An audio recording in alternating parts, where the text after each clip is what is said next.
Escape Pod, episode 654.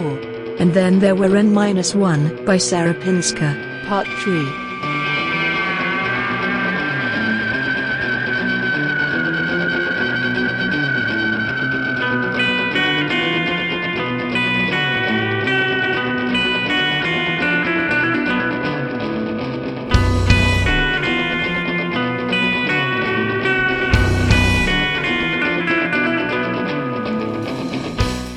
Hello, and welcome to Escape Pod, your weekly science fiction podcast. I'm Divya, your host for this episode.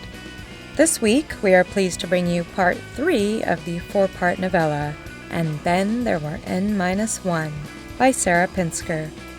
The story was first published by Uncanny Magazine in March 2017. Sarah Pinsker is the author of the 2015 Nebula Award-winning novelette, Our Lady of the Open Road.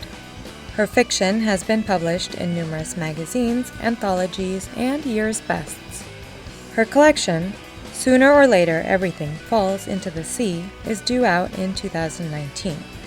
She lives in Baltimore, Maryland with her wife and dog, and can be found online at sarahpinsker.com or at sarahpinsker on Twitter. Your narrator is our very own Mur Lafferty. Mur is an author and pioneer podcaster who has been involved with Escape Artists since nearly the beginning.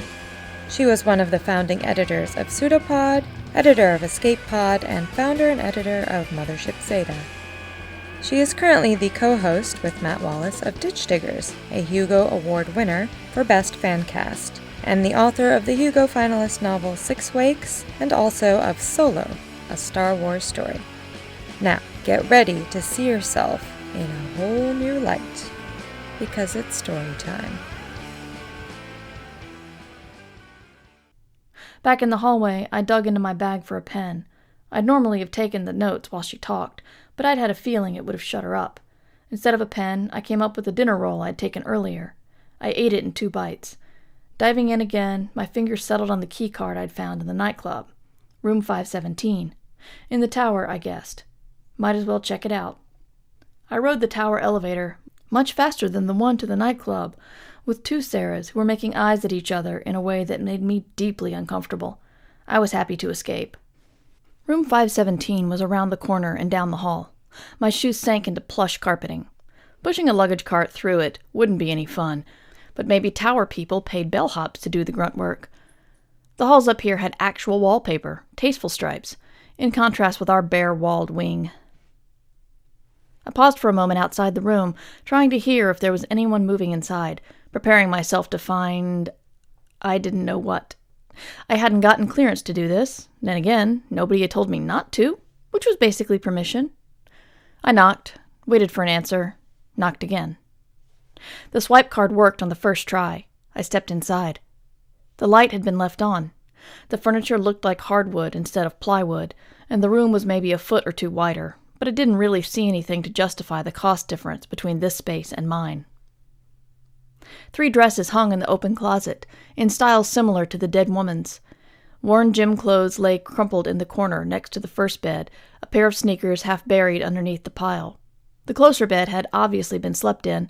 If she was the organizer, she'd probably been here a night or 2 early to get situated before the rest of us arrived. She'd dumped her suitcase, mostly underwear and bras, out on the second bedspread. Maybe in her world, hotel bedspreads got washed along with the sheets. A toiletry bag had been emptied on the bathroom counter. Ipana gel toothpaste, the exact same product I used. How much could toothpaste change from world to world? The makeup was an assortment of familiar and unfamiliar brands, so maybe I was wrong. A damp towel hung over the shower curtain rod. So far, this was the room of someone who had assumed she would be coming back. I flushed the toilet for her as a courtesy. Immediately regretted it as disposing of evidence. The room door clicked shut, startling me. Had I left it open? I didn't remember closing it when I'd entered. Maybe someone had gone into another room on the hall and the wind had pulled this one closed. I'd lived in houses where that happened. I opened the door and peered down the empty hallway. I'd left her second bag for last, under the hope there was a clue waiting somewhere for me. A clue, like I was a real detective, not somebody who flushed away evidence. The bag was an expensive-looking leather satchel. My style, if I had the cash for it. There were a few things I was expecting to find and didn't. I'd expected a registration binder like the one I had in my bag. I didn't see a walkie-talkie or charger, though maybe the charger was in the convention's ops room the manager had mentioned earlier, wherever that was. I did find a program with a couple of items circled. Not the ones I expected. Sarah's and the Sciences on Sunday morning, and a penned-in information desk shift from 12 to 4 p.m. on Saturday. Not the keynote. Maybe she didn't have to circle it because it went without saying. The rest of the bag was filled with the usual odds and ends I carried. Pens, gum, emergency flashlight, loose change, a dog-eared paperback novel called Parable of the Trickster. No wallet. I looked in all the places I'd have left a wallet if I were her. All her bag pockets, the TV stand, the nightstand, even the sink. There wasn't a room safe, so it couldn't be there. I wouldn't have noticed it at all if I hadn't kicked it on my next circuit of the room, hidden half under the second bed. Maybe she tossed it in the bed's direction in a hurry and missed? Or knocked it to the ground as she left? It was unlike me. I wasn't the neatest person in the world, but I was careful with the important things. I kept making assumptions she'd think like me, and they kept paying off. Still, I had to keep reminding myself we weren't the same person. We were, and we weren't. Our experiences had shaped us, the differences in our worlds. Something had convinced her to become a quantologist. But whatever had driven her would have had a different effect on me and my quantology-free reality. Given all that, it didn't seem unreasonable we would have different opinions on where to leave your wallet in a hotel room. The other option, obviously, was that somebody else had been in here. How hard would it be to flash the desk clerk an ID and say you'd lost your room key? Or even without ID, to rattle off one of the numbers the hotel had used to differentiate us? Whoever it was might even have still been in the room when I entered. That would explain the door shutting while I was poking around the bathroom. In which case, the question now wasn't only what could the room tell me, but what couldn't it tell me? I would never know if something were missing. I opened the wallet. No cash, but that wasn't unexpected, since we couldn't use it here. No driver's license, since that was in the body's pocket. 2 credit cards, car insurance, Johns Hopkins ID, some store discount cards. The university ID could be important, if only a few Sarahs worked there. The only thing personal I'd noticed in the whole room, really, if you didn't count fashion, was a cropped photo tucked behind her health insurance card. I tapped it out, sucked in my breath. It was a picture of her. Not me, I told myself, standing with my friends on a mountaintop at what I was fairly sure was the Grand Tetons. I had gotten somewhat used to the surreality of seeing my face on strangers, but there was something even odder about seeing a picture of myself, with my friends, in a place I'd never been. Mabel, my Mabel, with an arm wrapped tight around another Sarah's waist, all in someone else's wallet. It was impossible to tell which details were piquing my interest because they were pertinent, and which were piquing my interest because they were me. What would it be like to be this Sarah? I remembered my own professors' homes, pictured myself coming and going from a majestic old house with a glassed-in sunroom. Did she live with Alterna Mabel? This Sarah lived in Baltimore, not Seattle. I couldn't imagine Mabel leaving Seattle. If I stayed any longer, I'd start trying on the dead Sarah's clothes, and I was pretty sure they wouldn't fit, mentally or physically. I left everything where I'd found it. The Sarah in the room across the hall and I both closed the doors at the same time. I panicked for a second before realizing I was supposed to be there, or at least I wasn't doing anything wrong. She gave me a curious look. "Are you the detective?" "Yeah. How did you know?" I looked her over. Another flowered dress, freckles, runner's build, another short haircut. She'd either had her breasts reduced or run all the fat off her body. The body of someone with a whole lot more determination than I had. One of the quantologists from the committee, I guessed. "I'm in charge, and you're coming out of her room." She gave extra weight to the word her. "The hotel manager said she'd called you in. Thank you for your help." "You're in charge? In place of the, host, the quantologist?" "In place of. Everyone on our committee is a quantologist, but I'm the one you'd call the host. I'm the keynote speaker." She waved a sheaf of handwritten papers in my direction. "Wait, is the speech still going on?" "We moved it, obviously. It'll be in the dining hall. The dance is canceled out of respect." Her walkie-talkie squawked and fed back, loud enough to generate an echo. She dialed the volume down without looking at it, and I rewrote my speech, of course. "But we were looking for you. The manager thought you were the dead woman. Do you know who she is?" As I asked, I understood. "Oh, I had the wrong one." She's one of the others from your committee." Her face crumpled for a second, like she was trying not to cry. She pulled herself together, bit her lip until it turned as white as her teeth. "Yes. We hadn't known each other that long, obviously, but she was tremendously helpful. Working with her, well, it was like working with myself, if that doesn't sound too narcissistic. We were on the same page about everything. They'd said they'd given you a registration list. She's the one from R1D0 by our designation. I'm R0D0. I ID'd her when the manager took me up to look a few minutes ago." "It's not my fault you're identical," I said, a little angry with myself for not having considered the possibility. "I'm not even this kind of detective." She patted my arm.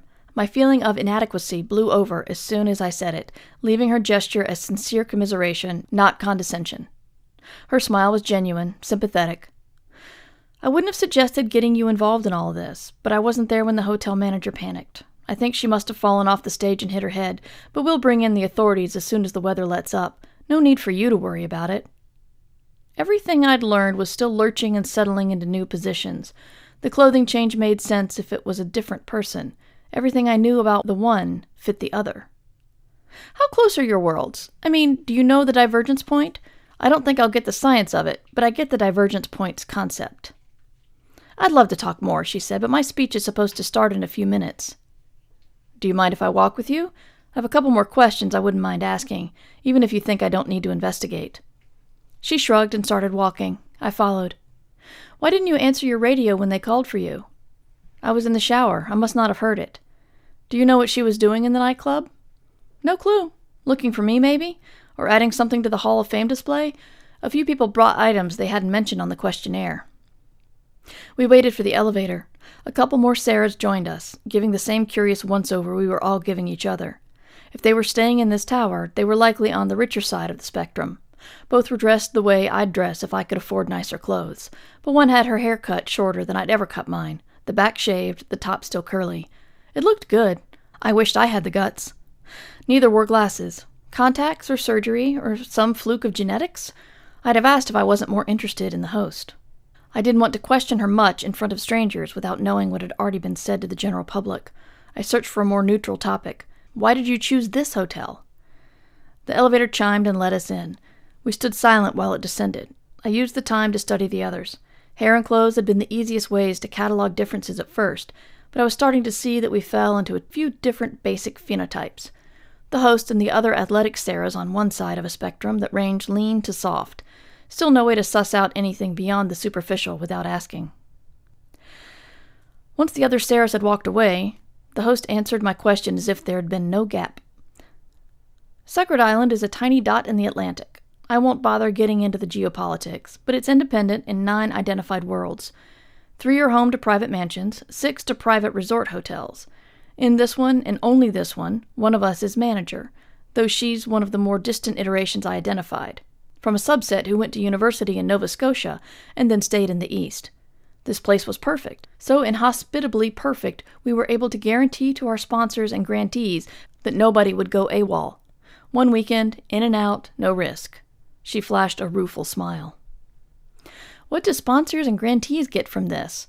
Mabel had asked me, and I'd wondered ever since. I repeated Mabel's question.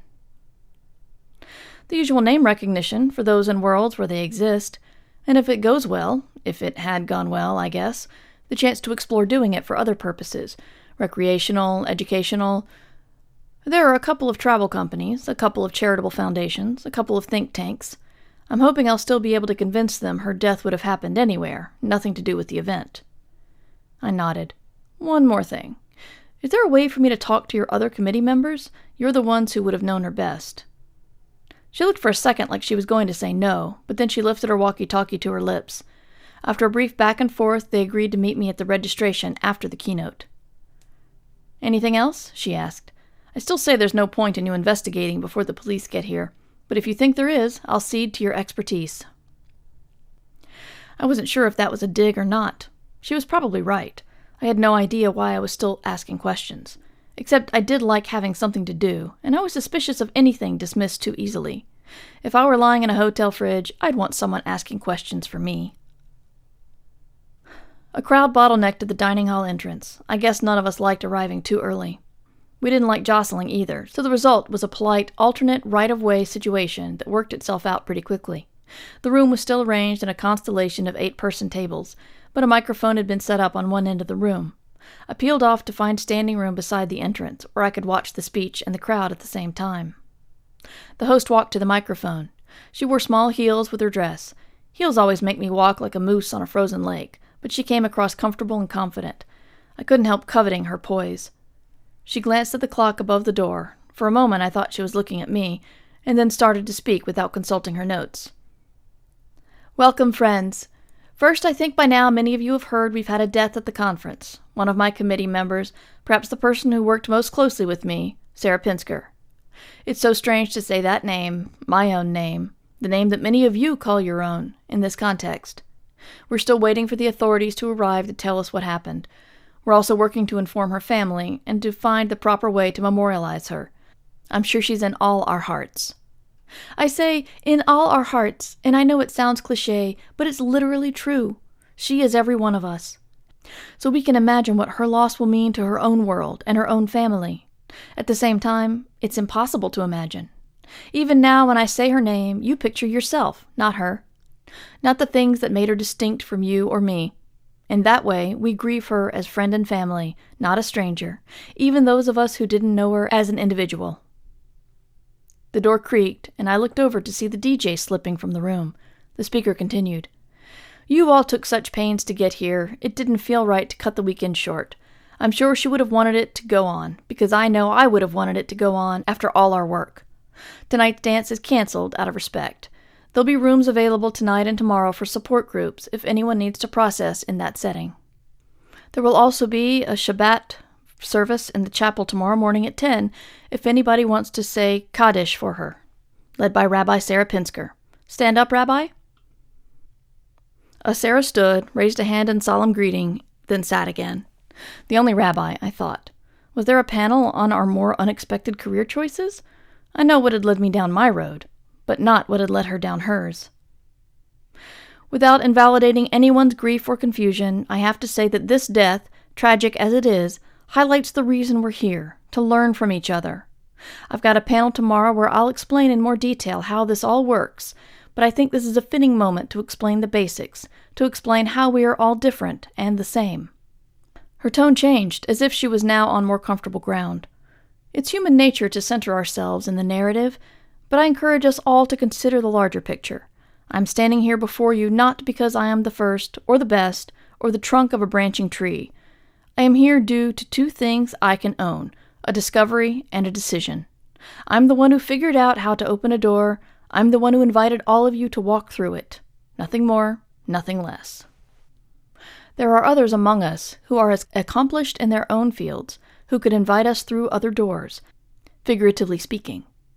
There are others among you who made ordinary decisions that nonetheless changed you significantly. Leaving school, pursuing higher education, adopting children or not. Even the smallest decisions, like kissing someone instead of waiting to be kissed. I wondered how many of us thought of Mabel. I'm sorry I'm not feeling up to doing my whole intro to quantology speech, but I can leave you with one more thing to think about, something that may provide comfort on a night like tonight. Not only can I say nobody here is prime, I can also say all of us have always existed. It's hard to wrap your head around, but it's true. Those divergence points where we discuss pets and girlfriends and boyfriends, wrong turns and big decisions, they work backward and forward. The moment a divergent point sparks, the new one has always existed too.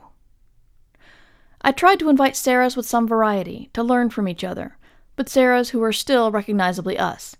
This conference exists to infinite variations. Somewhere I invited a different group of Sarahs. Somewhere you chose a different dessert. Where you sat next to someone else at dinner. Somewhere my friend Sarah is still with us. They are no more or less valid for having diverged, no more or less real. You are all you. We are all we, constantly shaped by and shaping worlds. It was a good line, delivered by a good speaker, meant to buoy everyone. What would it be like to be a good public speaker? To be a discoverer of worlds? We all clapped, both for her speech and her attempts to reconcile the moods of the occasion. That was why I clapped anyway. I kept extrapolating outward from myself. I spotted the older Sarah I'd had a drink with earlier and went to stand beside her as the crowd started to file from the room. "In the bar a few hours ago, you pointed at someone and said she was the host. How did you know?" She shook her head. "Sorry, that must have been somebody else. I haven't been to the bar. Sober 10 years. There was more than one older Sarah, or more than one who looked older than the rest of us. A good reminder not to make assumptions, even here." 3 Sarahs stood clustered around the registration desk, as promised. I didn't see the host, but I was pretty sure she was still behind me in the dining hall. I'd already spoken with her anyhow. So a committee of 5, minus the host and the dead woman. They all wore silk. I guess they didn't sweat the dry cleaning bills. They agreed to talk to me one at a time in the lounge seating area between registration and the bar. The bar was starting to fill up again, but it wasn't yet too noisy for conversation. A knot of Sarahs with guitars gathered on the other bank of couches, but the odd timbral similarity of their voices made them easy to tune out. They'd found a way to eke joy out of the situation, and for a moment I envied them. I'd have saved time by talking to the committee members altogether. Their answers might as well have come from the same mouth. Q. Where were you between 4:30 and 6 p.m.? A. Registration, then the cocktail party, then up to take a nap and shower. I figured a shower would be worth being a little late for dinner. Q. Were all of you at the cocktail party? A. Yes, I think. At the beginning, anyway. Q. Including the one who passed away? A. Yes, I think. It's hard to say. We were mingling. Q. When did you first realize something was wrong? A. When the hotel manager came to find us, toward the end of dinner. Q. Us? A. The committee. She found all of us. Except her. They all gave the same weight to her that the host had upstairs. Q. What did you do then? A. Figured out which one of us she was, cried, freaked a bit, talked about what to do next. Q. How did you figure out which of you she was? A. A roll call. I know that sounds silly, but I can't tell any of the other 4 apart without asking them questions or knowing what they're wearing. I had friends in 7th grade who were identical twins, and I never had a doubt which of them was which. This is different. Q. Did anyone use the radios to contact any of you? A. Not that I heard. I might have been in the shower. Q. Is there anything else you know about her that might be helpful? Anybody who she was angry with? Anybody who was angry with her? Jealousies? Rivalries? A. There's no point in a cross-world rivalry.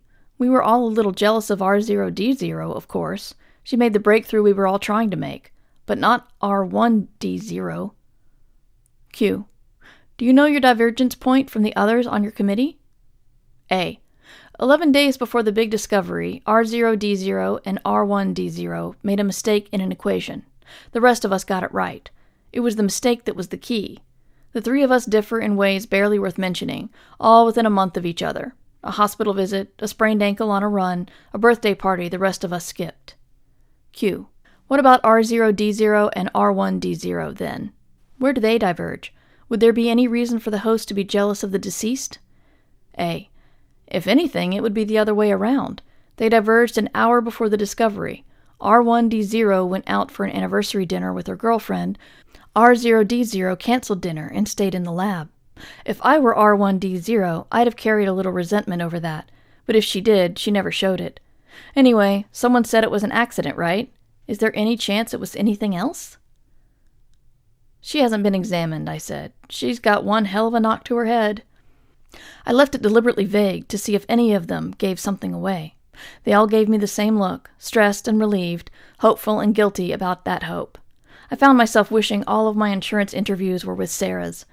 My job would be much easier if I recognized every expression on everyone's face. I was desperate for something to break one of them from the pack, but nothing came. Even their divergence points were mundane. They were the same person. I thanked them for their help and let them go. They had all looked genuinely upset. I had believed all of them, and the identical answers were as good as corroboration. They were all willing to help, but convinced it was an accident. They couldn't figure out why I was still asking questions when the answer seemed obvious.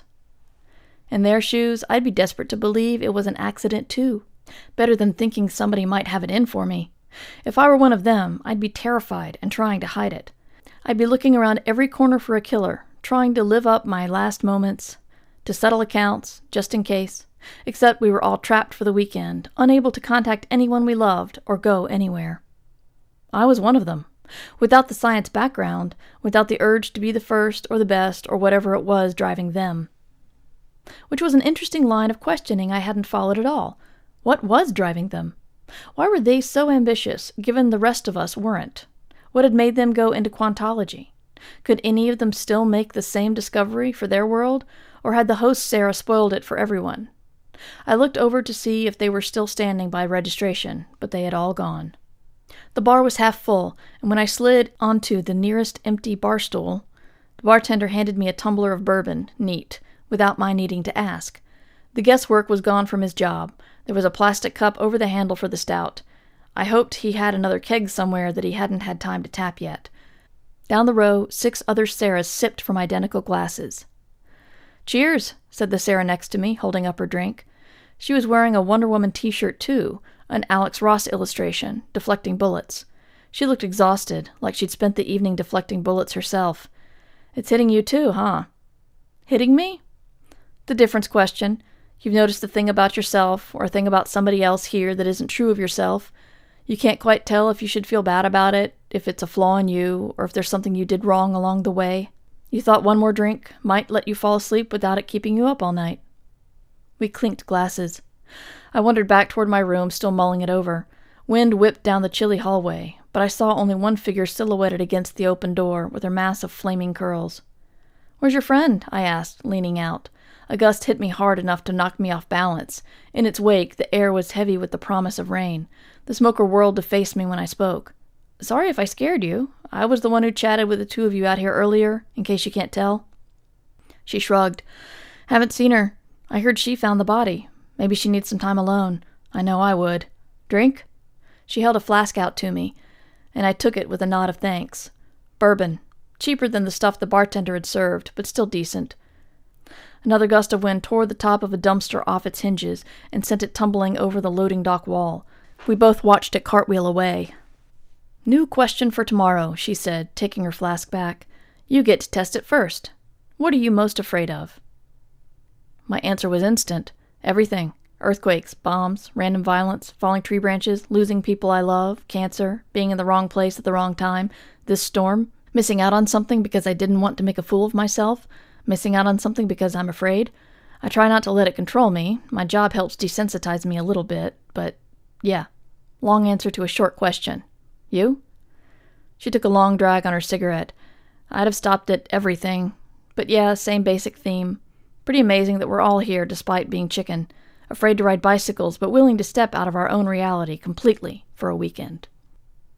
Maybe it falls under afraid of missing out on something because I'm afraid. We all push ourselves in the same ways. Maybe. I guess I'll see what everyone else answers tomorrow. You know what you didn't list in that long list of things you were afraid of?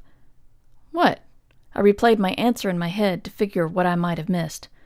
Dying alone, far from the people you love, surrounded by strangers who wear your face and mirror your thoughts. I would think that would make your list, since it makes mine. I considered. The first part, maybe. I'm starting to get used to the second part, and I'm still more afraid of the storm than the other Sarahs. Lightning cracked the sky open to punctuate my sentence, close enough to make the hairs on my arms stand on end. Bam! Divergence point, she said, with less enthusiasm than her smoking buddy had earlier. I'm getting a distinctly bad vibe from all this. Did you have Agatha Christie in your world? Isolated island, bad weather. I'm still waiting for all of us to be picked off one by one. And yet you were standing out here all alone. So either you're not as scared as you say, or... As I said it, I wished I hadn't. If I was joking, it wasn't funny, and if I was implying she was a suspect, well, everyone was except me, since I knew I hadn't done it. That didn't make it a smart move to address the subject directly. Or I'm the killer, in which case you're the one in trouble, not me. She gave me a look that told me she agreed my comment had been in poor taste, and held out the flask, daring me to take it. I'm not a killer. I can't prove it, of course, but I know I'm not. Which makes me pretty sure none of us are, because I can't imagine the circumstance that would bring me to kill someone. I can't imagine killing someone, but I also can't imagine the circumstance that would have turned me into a smoker. I swigged whiskey. Or a hotel manager, or a quantologist, or a DJ. She took one more drag, then dropped the butt and crushed it with her boot. It's the storm and the island that made me say the Christie thing. I'm way more nervous about this storm than being killed by a serial Sarah, at least while there's still only one body. Hopefully I won't have cause to revise that. In the meantime, there's facing fear and there's being stupid. We should probably go inside before we get hit by lightning. As if in response, the sky opened up. We were both drenched in the 2 feet to the doorway. If the lights go out, start counting Sarahs, Orange Curls said before squelching off down the hall.